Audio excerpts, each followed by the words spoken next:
Nous sommes dans un lieu prestigieux, Sciences Po, un endroit qui a été fréquenté par la première élite intellectuelle et politique tunisienne. Je ne citerai ici que l'illustre Bourguiba,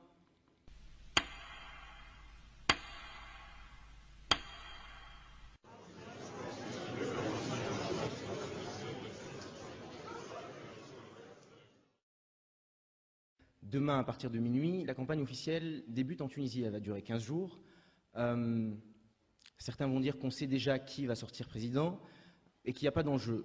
Nous, on regrette qu'en Tunisie, il n'y aura pas de débat autour de ces élections.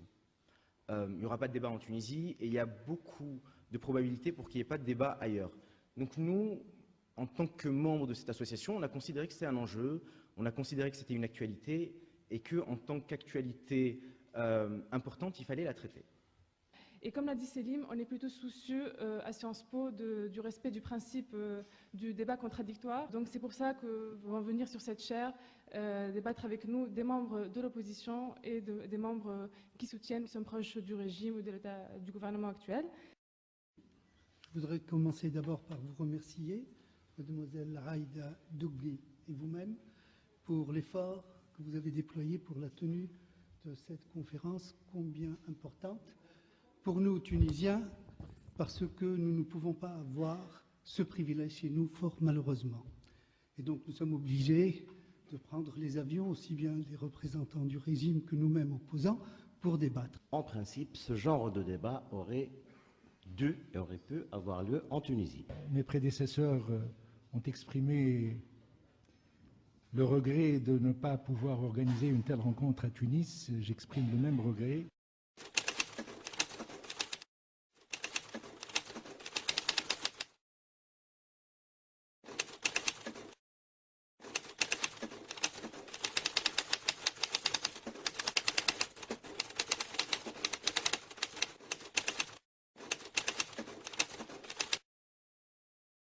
Le changement en Tunisie, selon moi, est le fruit non pas seulement d'une opération médicale, etc.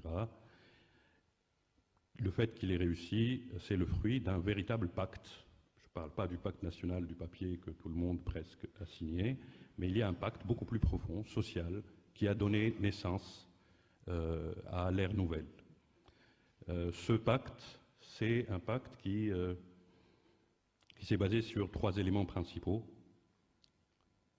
Premièrement, un élément économique, la promesse de l'ouverture d'une période euphorique, d'une consommation débridée, etc. Deuxièmement, une question de sécurité extrêmement importante pour une bonne partie de la Tunisie, une bonne partie de ce qui s'est appelé la classe moyenne tunisienne, très effrayée, selon moi, de ce qu'elle a soupçonné ou ce qu'elle a cru voir en 84, c'est-à-dire l'invasion des secteurs urbains par les pauvres des périphéries des villes et des campagnes, d'une part, et avec ça, la montée du religieux, il y a eu une demande de sécurité, une demande de protection très forte qui a fait que énormément de gens ont adhéré à l'arrivée d'un pouvoir qui était très manifestement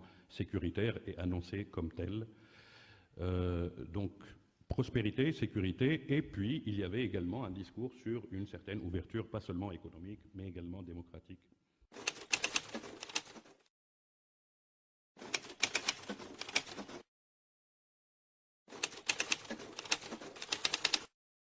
Dans les derniers classements de la Tunisie sur un plan politique, le classement est terrible.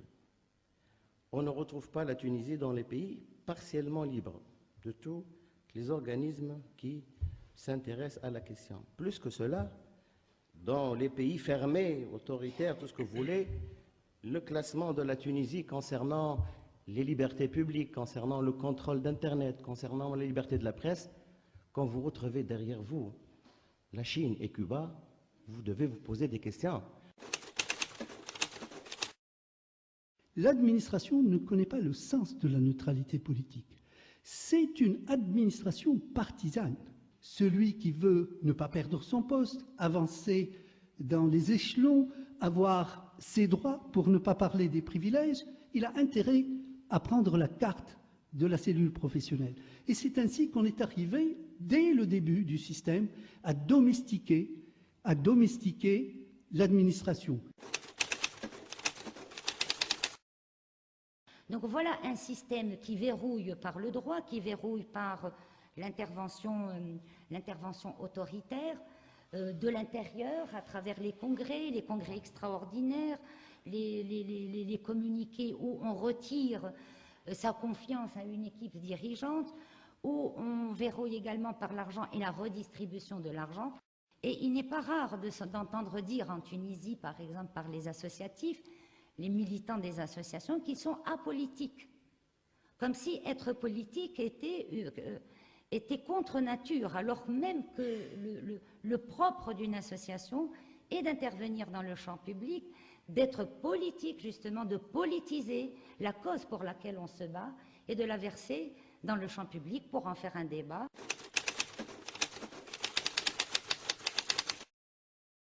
Aussi, le code électoral, avec ses amendements, a essayé d'apporter du nouveau pour l'organisation et la neutralité des bureaux de vote.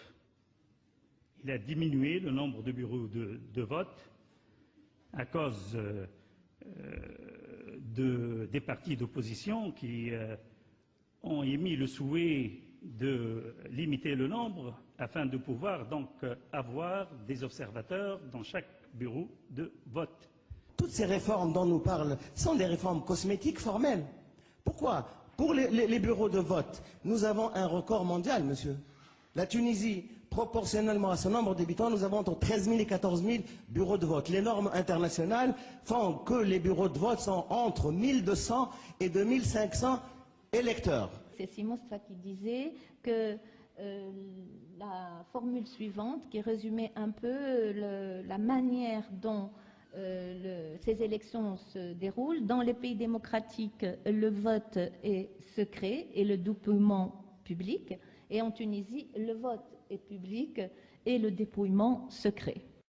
L'adoption du mode de scrutin mixte, donc ils ont augmenté le nombre des sièges réservés aux partis d'opposition.